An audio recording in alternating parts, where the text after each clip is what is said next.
packing the brand new Nikon Z7 and a few Z-mount lenses, the 24-70 f4 and the 35 f1.8, I decided to head to Corfe Castle in an attempt to capture the sunrise.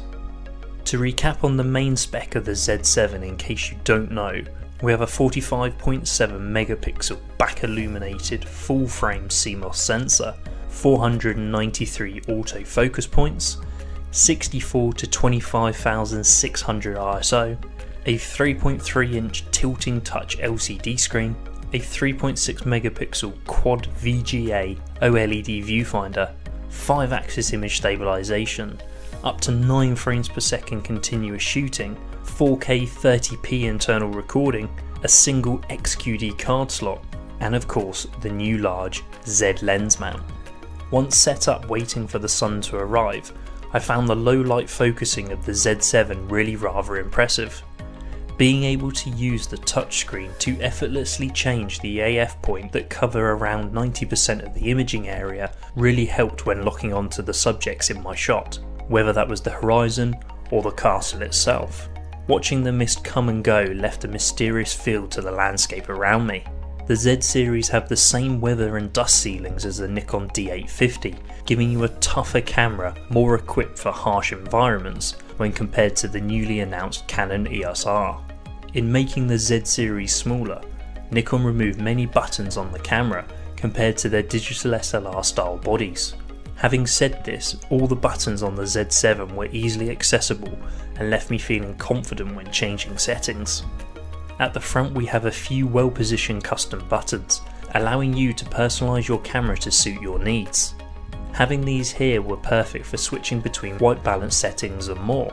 You can really see the detail in these shots from this ultimate resolution monster from Nikon's new system. Once the sun was up, I headed off to meet with some of the guys over in Muddyford to take a walk along the waterfront. The size and weight of not only the Z7 but the two lenses was very apparent. The whole system felt at home in my hands, but still felt light and well balanced while shooting. The bright contrasting light of the day let me challenge the Z7's dynamic range, leaving me with some impressive results. Throughout the whole day I could easily see my subjects on the LCD screen, and using the electronic viewfinder was a pleasure. They both can only be described as stunning, and Nikon have really spent some time getting these right, keeping them clear, sharp and bright. With the option of silent shooting, the Z7 is ideal for any of those sensitive shooting environments. From sports events to weddings, you can be happily snapping away without the risk of becoming a distraction. Slow motion video capture can all be played back internally, and with the option of hooking the Z7 up to an external recorder via an HDMI connection, allows you to shoot up to 10-bit footage. Overall, I spent the day shooting with a new camera, and I found it a pleasure to use.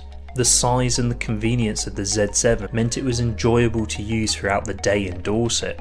From the morning sunrise to the beachfront and portraits, my battery lasted far longer than I expected, nearly topping 1,000 shots, with the odd bit of video thrown in here and there.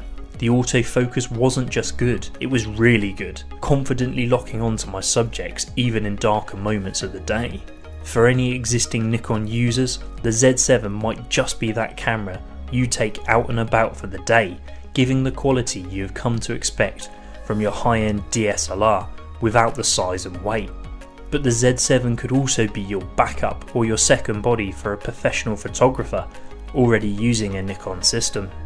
With so many mirrorless full-frame cameras arriving on the market, Nikon have made a strong contender for you to consider.